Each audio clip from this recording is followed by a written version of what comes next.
انت عمرك صحيت من حلم غريب وفضلت واقف تسأل نفسك ازاي انا كنت بعمل كده او ازاي ده حصل؟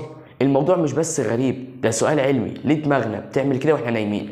النهارده هنفهم مع بعض إيه اللي بيحصل لدماغنا لما بنحلم، ونكتشف ان الموضوع اكتر من مجرد فيلم بيعرضوا عقلك. النوم مش حاجة واحدة، هو كأنه مسلسل بيتعاد طول الليل، واهم حاجة فيه حاجة اسمها ريم سليب، ودي اللي بيحصل فيها معظم الاحلام. في المرحله دي عينيك بتتحرك بسرعه جدا وجسمك بيبقى شبه مشلول، لكن دماغنا بتفضل شغاله كانك في قمه النشاط. العلماء بيقولوا ان المرحله دي مهمه جدا، ودي لانها بتساعد في ترتيب ذكرياتك ومعالجه الحاجات اللي حصلت طول اليوم.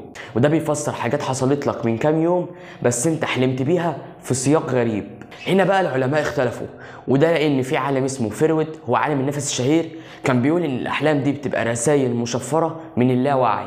علماء العصر الحديث قالوا ان الاحلام مش بالضروره انها تكون معنى عميق، لا دي طريقه دماغك لعمل ميكس بين الذكريات. تعرف بقى ان في علماء اخترعوا اختراعات عظيمه لسه لحد دلوقتي موجوده بسبب الاحلام، زي مثلا الجدول الدوري للعناصر، العالم مندليف شافه في حلم. وحتى نظريه بنيه الحمض النووي اللي هي الدي ان ايه اتأثرت بأفكار جت من أحلام. وده بيورينا إن الحلم ممكن يكون مصدر إبداع، مش بس وسيلة تنظف بيها الذاكرة.